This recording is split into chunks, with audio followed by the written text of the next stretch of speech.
Hey there, cats and kitties. I am the Blues Man, Johnny Blues, and with this particular video, I'd like to discuss my thoughts on episode 3 of the anime series Log Horizon.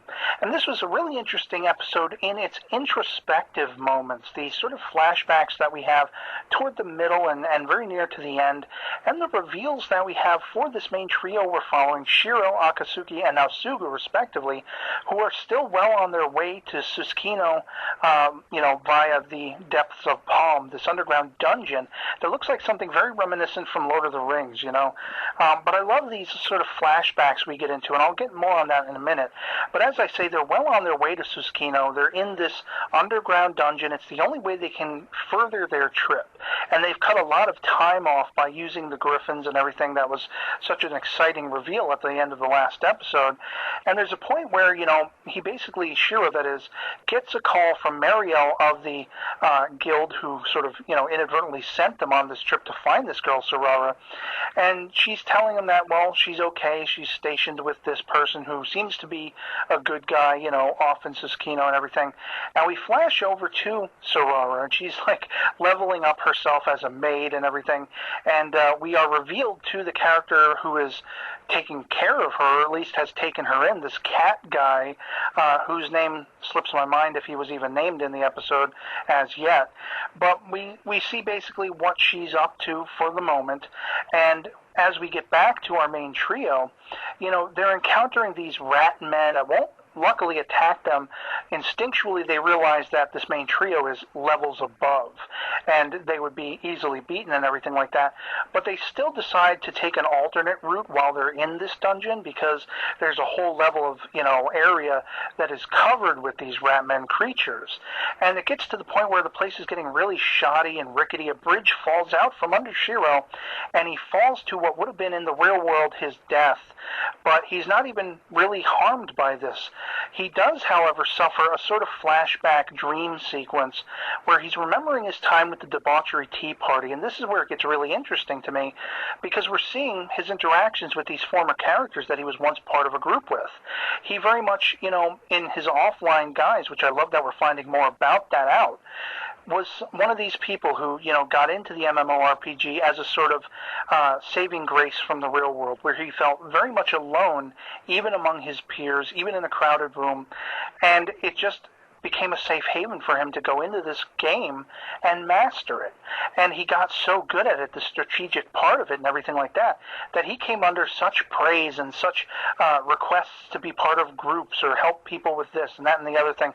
And he gladly did it for a while, but it got to the point where even that was taking its toll on him. So he became part of this sort of unofficial group, the Tea Party, and we see that there were, other characters of color, very interesting and stuff like that, unique individuals. And there's this one female character even that he almost has a lingering sort of, I have to wonder if it's a romantic interest in, potentially, like he's wondering who she is.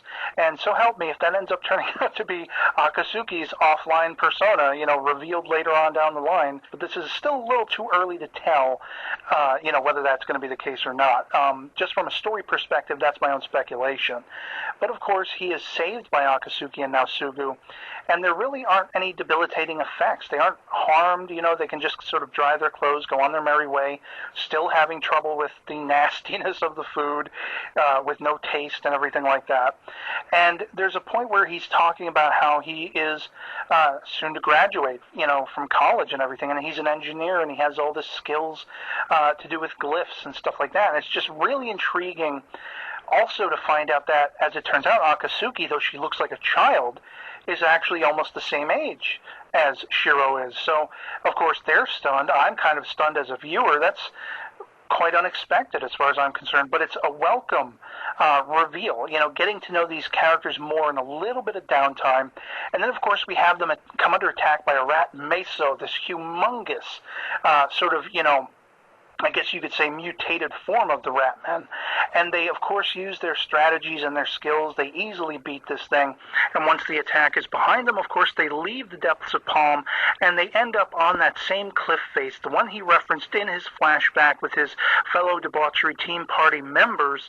And there's that great sense of hopeful playfulness of what is set ahead of them. basically uncovering new things with every corner. And then, of course, by the end, we have this just tremendously ominous reveal of this character whose name is probably Demikos. I'm not exactly sure if I'm pronouncing that correctly, who is essentially the Tulsa Doom of this section, laying waste to Suskino, basically burning it down, pillaging, attacking people, stealing their goods and everything like that. And very ominously, his one set goal is to find Sarara and this cat dude that she shacked up with. And it begs the question, is this the threat that was so, putting the fear into Mario of that guild to send Shiro and everyone after her to protect her?